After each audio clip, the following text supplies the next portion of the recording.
High above the fjords of Norway, there is a mountain wall so vast that climbers call it the tallest vertical cliff in Europe. Its name is Trollveggen, the Troll Wall, and that name is not a coincidence. Because long before climbers arrived with ropes and maps, the people of Norway looked up at those jagged peaks and saw something else entirely.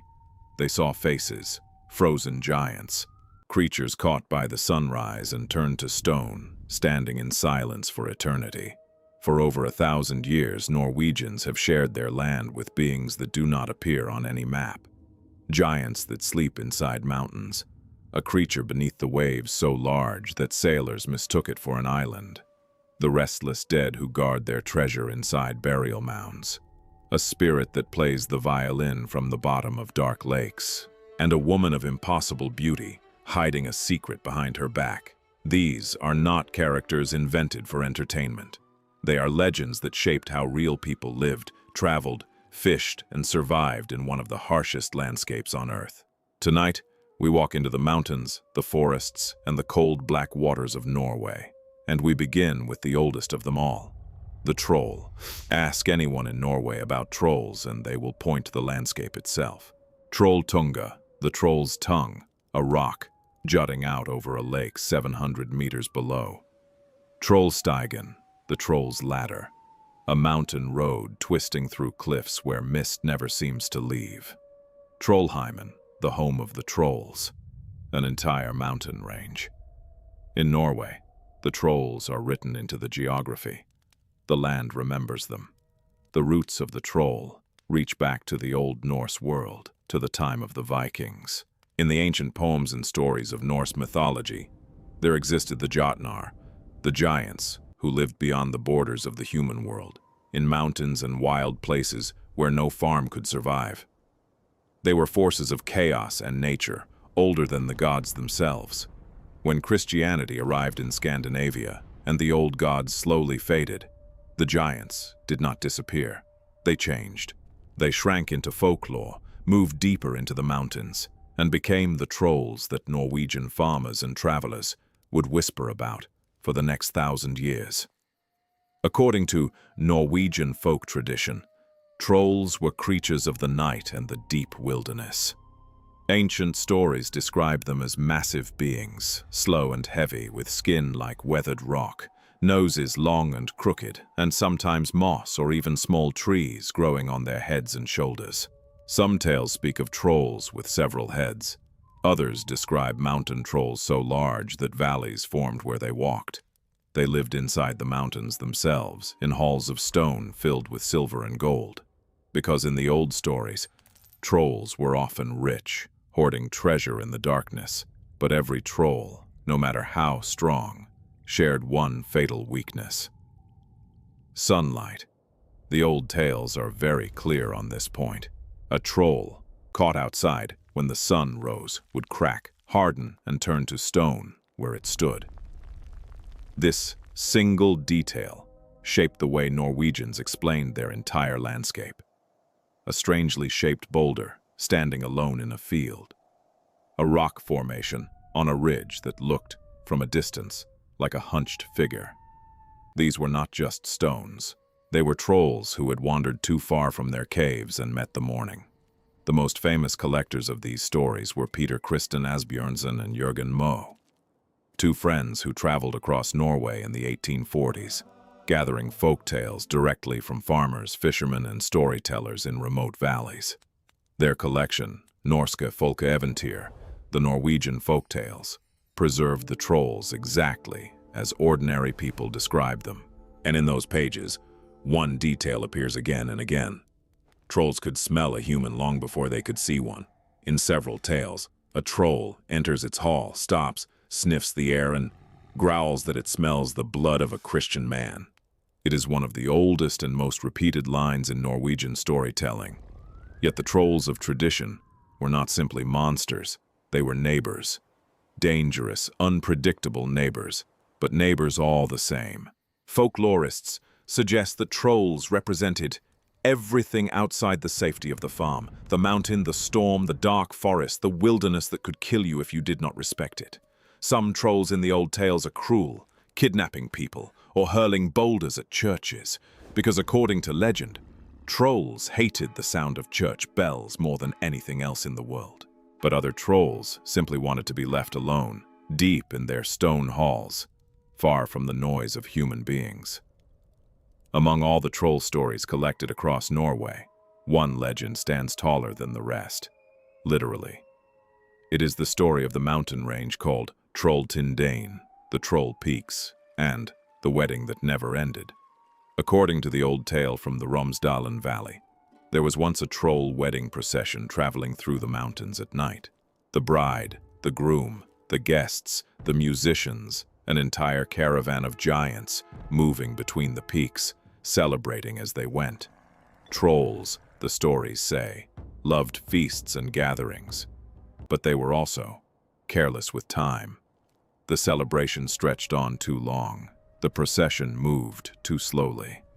And somewhere high in the Romsdal Mountains, as the party crossed the ridge, the first light of dawn spilled over the horizon. The entire wedding froze. The bride, the groom, every guest, every musician caught mid-step and turned to stone, and according to local tradition, they are still there today. The jagged spires of Trolltindane are said to be their silhouettes, a wedding party standing in eternal silence above the valley, waiting for a night that will never return. Travelers passing through Romsdalen for generations have looked up and named the individual peaks. The bride's veil, the procession, the frozen guests. The legend transformed an entire mountain range into a story you can see with your own eyes. This is what makes the Norwegian troll tradition so unique. In most cultures, legends live in books or in memory. In Norway, they live in stone. Every unusual rock formation became evidence. Every solitary boulder in a field had a name and a night it failed to escape. Folklorists call this phenomenon legend landscape, a world where geography and mythology are impossible to separate. For the people who lived in these valleys, the proof of trolls was never a question of belief. It was simply a question of looking out the window, and the trolls did not only explain the mountains, they explained sound itself. In the deep valleys of western Norway, thunder rolling between the cliffs was sometimes described as trolls bowling inside the mountains or hurling stones at one another across the fjords. When a distant rock slide echoed through the night, farmers would say the mountain folk were quarreling again. The wilderness was never empty. It was inhabited, alive, and listening.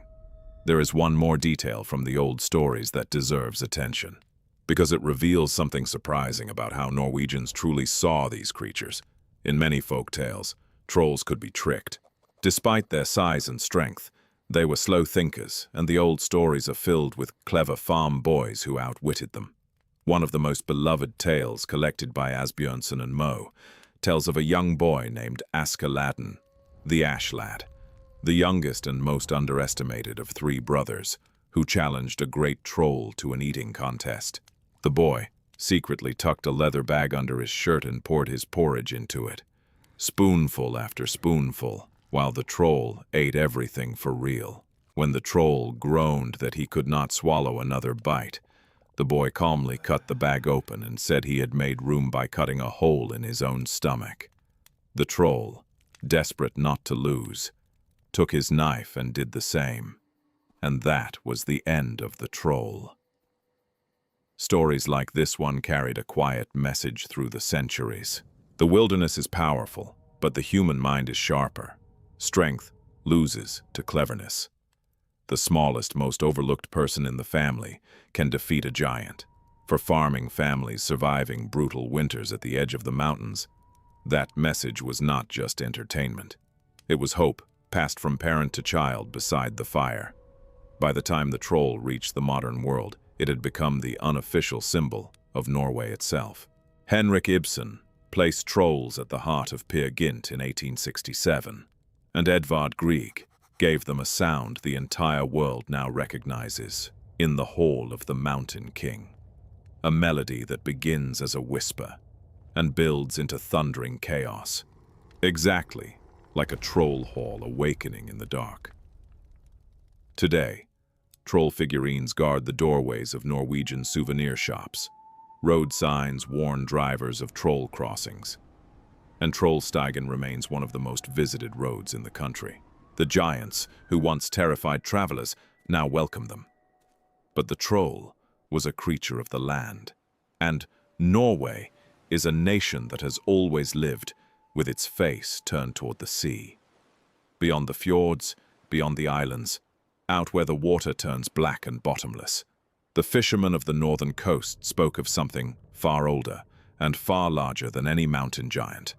Something that did not sleep inside stone, but beneath the waves themselves. A creature so immense that entire crews swore they had anchored beside an island, only to watch the island move. Imagine being a fisherman on the northern coast of Norway 300 years ago. You row out before dawn into waters so deep that no rope with a weight has ever touched the bottom. The sea around you is calm, almost unnaturally still. And then you notice something strange. The fish are everywhere.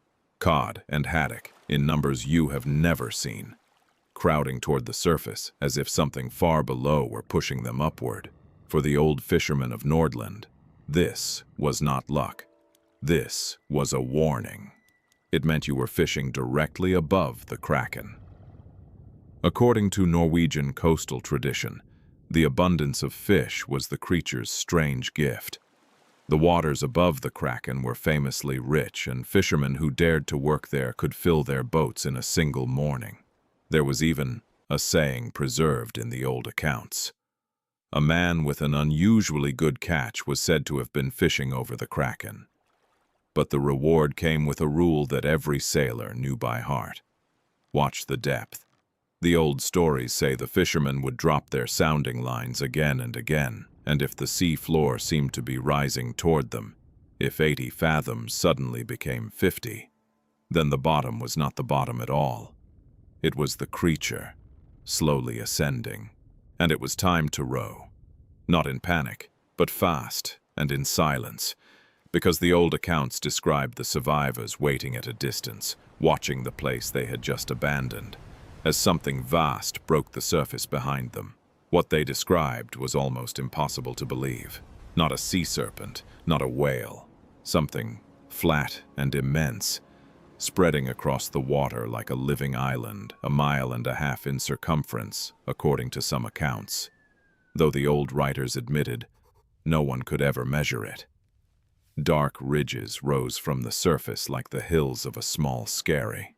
Seaweed clung to it, and then slowly, enormous shining arms lifted out of the sea, standing up like the masts of ships. Thick enough, the stories claimed, to pull the largest man-of-war down to the depths. But the arms were never the greatest danger. The true killer was the descent. When the kraken sank back beneath the surface, it created a whirlpool so powerful that everything nearby was dragged down with it. The creature did not need to attack a boat.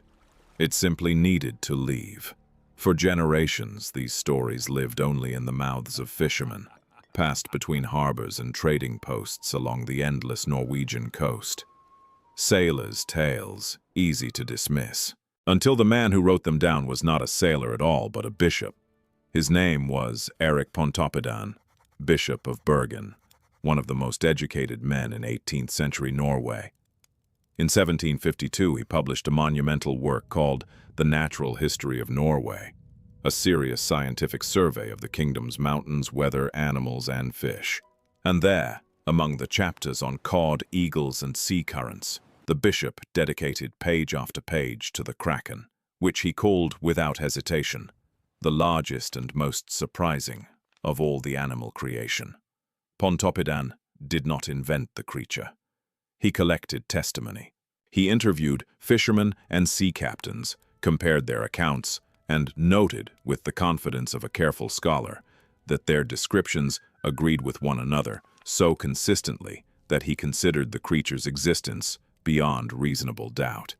He recorded the rising seafloor, the miraculous fishing grounds, the island that appeared and vanished, the whirlpool that followed.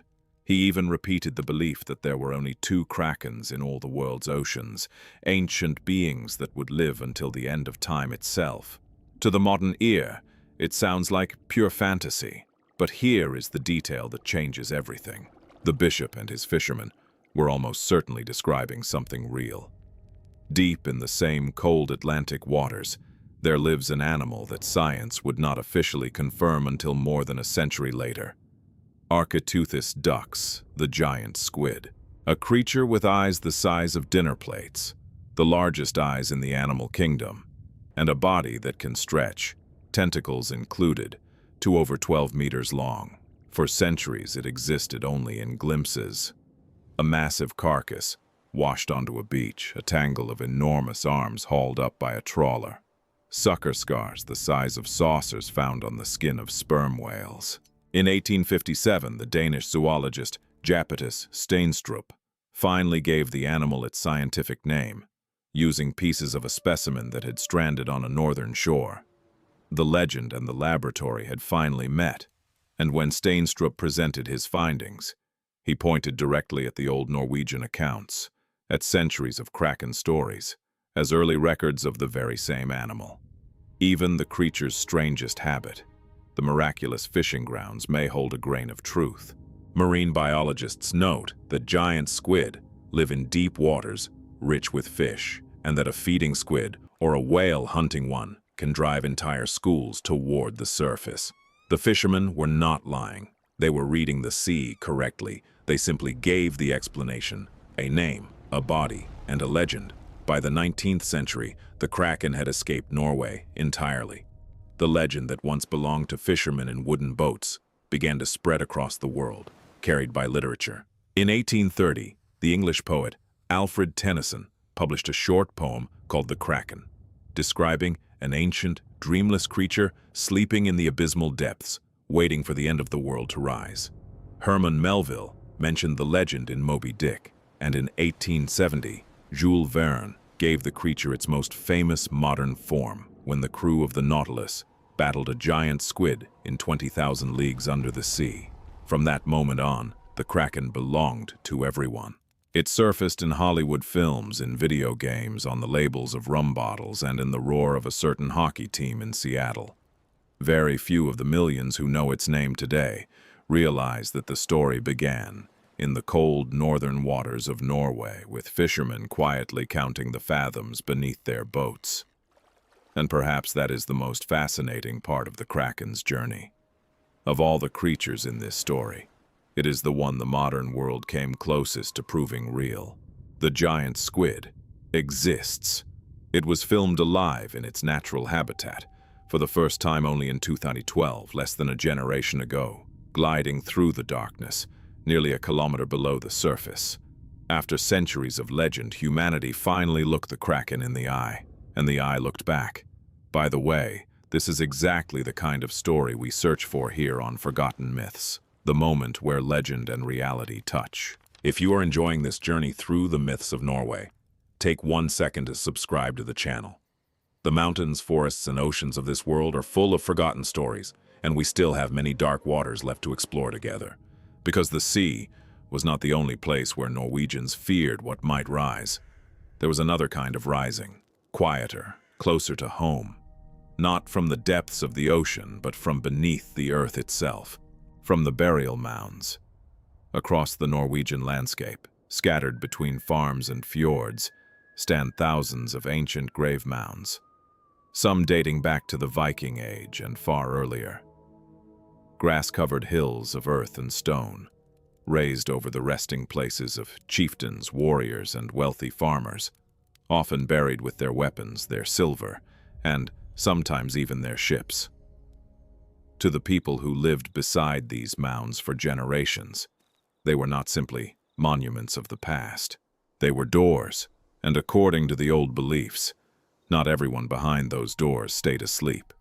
The Norse sagas, written down in Iceland during the 13th century, but preserving stories far older, describe a being that medieval Scandinavians feared perhaps more than any monster of forest or sea. They called it the Draugr. The word itself is often translated as the again walker, the one who returns. The Draugr was not a spirit, not a transparent phantom drifting through walls. It was the corpse itself, risen from the grave mound, walking with the full weight of a dead body, swollen, heavy, and impossibly strong. The sagas describe Draugr with skin that had turned deathly blue-black, or pale as a corpse left in the cold, carrying with them the stench of decay and the chill of the grave. What made the Draugr truly terrifying was not only its strength, but its purpose. The dead in these stories did not wander without reason. They guarded. Inside the great burial mounds lay treasure, swords, rings of silver and gold, and the Draugr sat upon its hoard in the darkness, like a corpse king on a buried throne, jealous of every piece. Grave robbers who broke into the mounds of the wrong dead men found themselves wrestling, not with superstition, but with the owner. The sagas tell of these battles in brutal physical detail. Men grappling with the dead in the blackness of the mound, bones cracking, the walls shaking, until the intruder either tore the creature apart or joined it in the dark forever.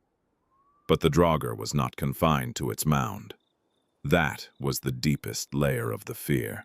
The sagas describe the restless dead, leaving their graves at night, crushing livestock, riding the roofs of farmhouses until the timbers groaned, and driving shepherds mad with terror. Animals that grazed too close to certain mounds were found dead in the morning, every bone broken. In the most famous accounts, entire farms were abandoned, whole valleys emptied, because one of the buried dead refused to rest. The Draugr did not haunt, it attacked. It was a plague with a name and a face, the face of someone the community had known in life, and often someone they had feared. Because in the old stories, not everyone became a Draugr. Death did not transform the kind, it preserved the cruel. Of all the Draugr stories preserved in the sagas, one stands above every other. It is told in Grettis Saga, the saga of Grettir the Strong, one of the most famous outlaws in Icelandic literature, and it begins not with a monster but with a man. His name was Glamur, a shepherd, huge and gray-haired, with strange eyes that people found difficult to look into. He was hired to tend sheep at a farm called Thorhallsstadir, in a valley that already had a dark reputation, for something unseen had been troubling the pastures there. Glamur feared nothing. He mocked the local customs, refused to fast on Christmas Eve, and went out into a winter storm to tend the flock, cursing as he went. He never came back. They found his body, days later, swollen, blackened, and heavy as a boulder, lying at the end of a trail of destruction in the snow. Whatever had haunted the valley had killed him. But the true horror began after his death. The men of the farm tried to carry his corpse to the church for burial, and the body grew so unnaturally heavy that they could not move it. They buried him where he lay, under a pile of stones. And that, according to the saga, is when the terror truly started, because Glamur did not stay under the stones. That winter, he returned. The saga describes him walking the farm at night, riding the rooftop until the beams cracked, killing cattle, breaking the bones of anyone who crossed his path. The haunting grew so severe that servants fled, animals died, and the valley began to empty. Exactly the pattern Norwegians and Icelanders told of the restless dead. The man who had feared nothing in life had become the very thing the valley feared most in death. In the logic of the old stories, this was no coincidence. The Draugr was not a curse that fell on the innocent. It was a continuation. The stubborn, the cruel, the godless. Those who refused peace in life refused it in death as well.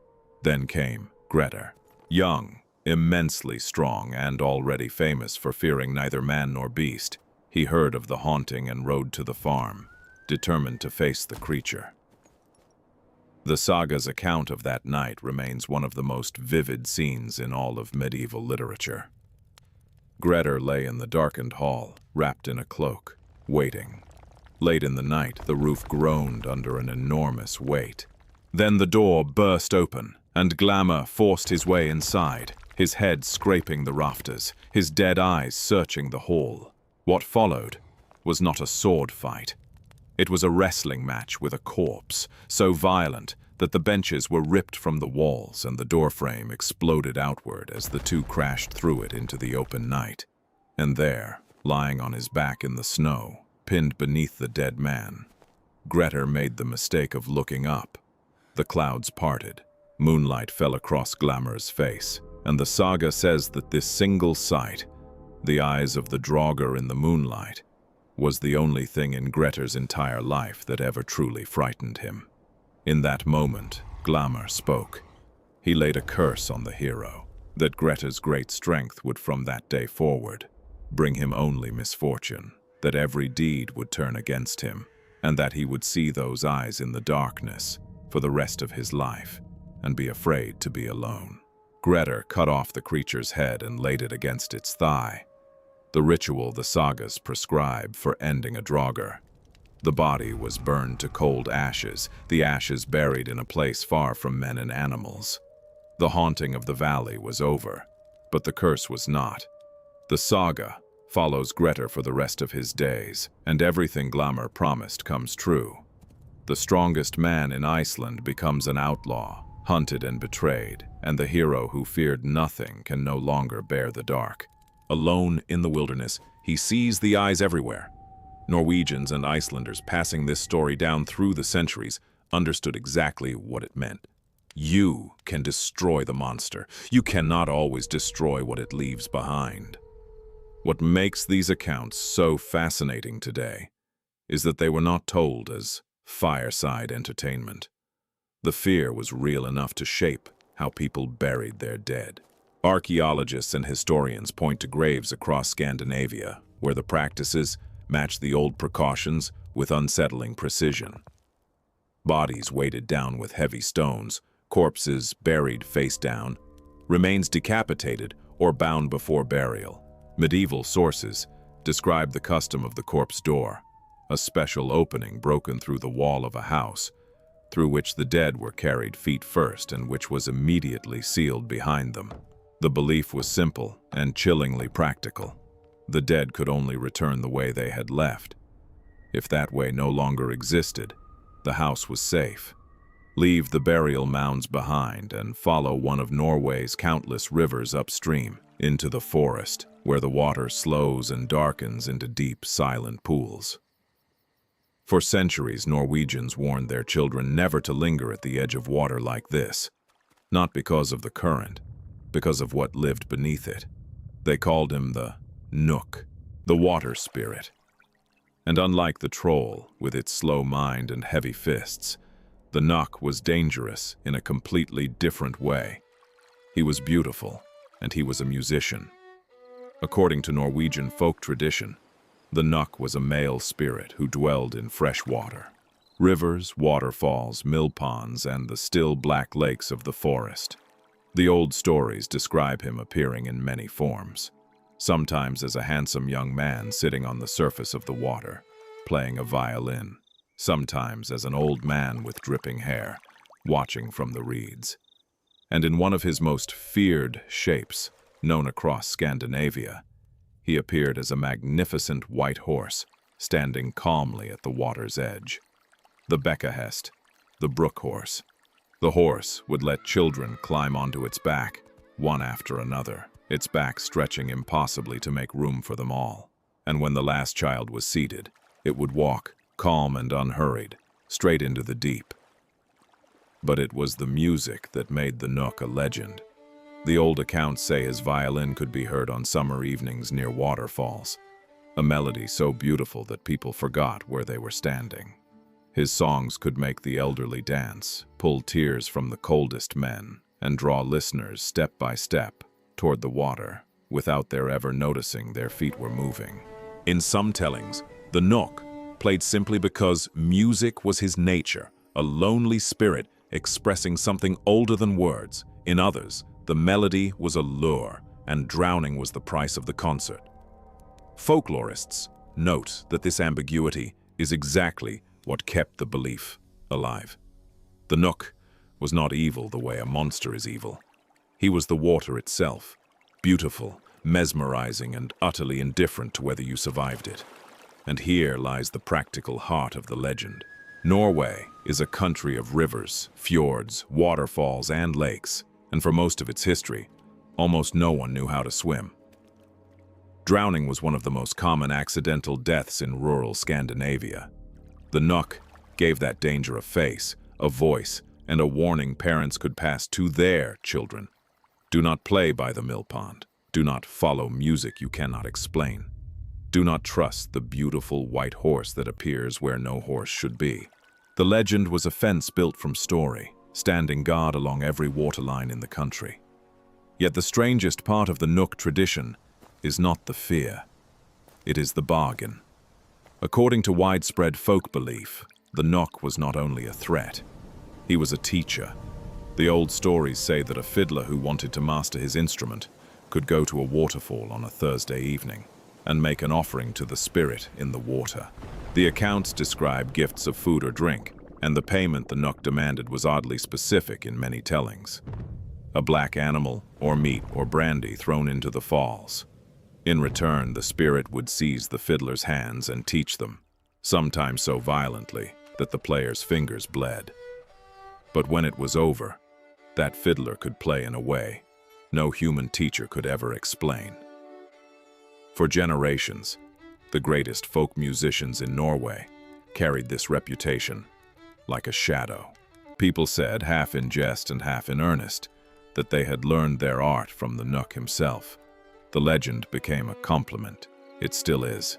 In Norwegian folk music circles, the connection between the Fossegrim, the spirit of the waterfall, and supernatural skill on the fiddle remains one of the most beloved traditions in the country's musical history.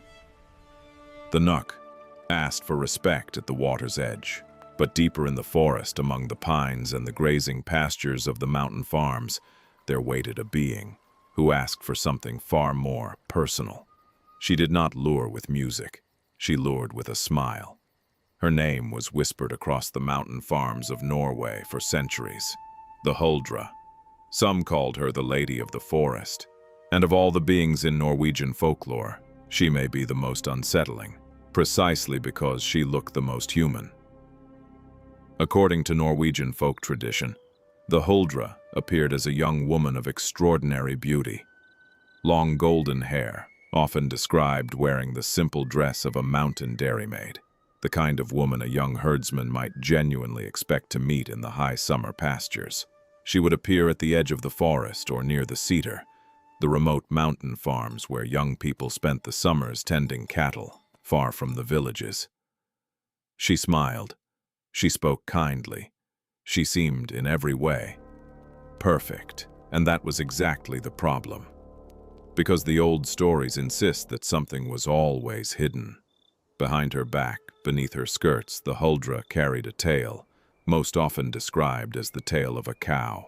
And in many tellings from Norway, her back, if you ever managed to glimpse it, was hollow like a rotten tree trunk or rough like bark. From the front, she was the most beautiful woman a man had ever seen. From behind, she was the forest itself, wearing a disguise. The word itself comes from an old root meaning hidden, and she belonged to the Huldra folk, the hidden people, an entire invisible society believed to live inside the mountains and beneath the farms of rural Scandinavia. They had their own herds, their own farms, their own music. Sometimes on quiet evenings in the high pastures, herders swore they heard it. The kulak, the cattle calls of the hidden people, drifting across the mountainsides from places where no farm existed. Folklorists collected countless accounts from milkmaids and herdsmen who described these encounters not as fireside tales but as personal experiences, told with complete sincerity well into the 19th and even 20th centuries. The stories of the Huldra herself follow patterns that repeat all across Norway. A young man alone in the mountains meets a beautiful stranger. Sometimes she offers help. Sometimes she asks him to dance. Sometimes she simply sits beside him. If he treated her with respect, the encounter could end well, and some tales say she rewarded kindness with luck in hunting or unnatural skill and strength. But if he tried to deceive her, mock her, or take advantage of her, the consequences were severe. Beneath the beauty, the old accounts agree, was a strength no man could match. And stories tell of the Huldra straightening an iron horseshoe with her bare hands to make a point to a man who had misjudged her.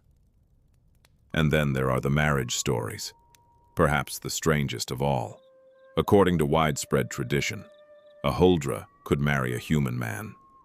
If the wedding took place in a church, she was transformed. Her tail fell away. She became, in the eyes of the community, a human wife. But the tales rarely end as pure romance.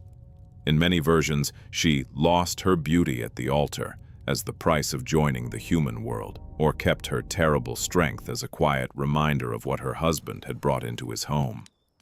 Behind these stories, folklorists see the anxieties of rural life written in mythological form. The fear of the outsider, the mystery of marrying someone you can never fully know, and the tension between the safe world of the farm and the wild world beyond the fence. Troll, kraken, draugr, nuk, huldra. 5 beings, 5 faces of the same country. And when you place them side by side, you realize something remarkable. Together, they form a map of Norway itself. The troll is the mountain, enormous, ancient, blocking the horizon. The kraken is the sea, generous one moment, bottomless the next. The draugr is the past, the dead generations buried in the very fields the living still plow. The nuk is the water between the farms, beautiful, musical, and lethal to the careless. And the huldra is the forest's edge, everything wild that smiles at us, and everything we will never truly see from behind. These legends were never only about monsters. They were instructions for survival, passed down in the only format, guaranteed to be remembered. A story that makes your heart beat faster. Modern Norway has not forgotten them. The trolls greet visitors on mountain roads. The kraken sails through Hollywood films. The draugr stalks players through some of the biggest video games ever made. The nuk and the huldra appear in Norwegian films, in music, even in international animation. Still luring, still hiding, still unmistakably themselves. The old beliefs faded, but the beings survived. Because deep down, we still feel what those farmers and fishermen felt, that the wilderness is not empty, that some places are older than us, and that it costs nothing to show the mountain and the water and the forest a little respect. So the next time you see a photograph of a Norwegian fjord, look closer at the rocks along the ridge. One of them might be standing a little too upright.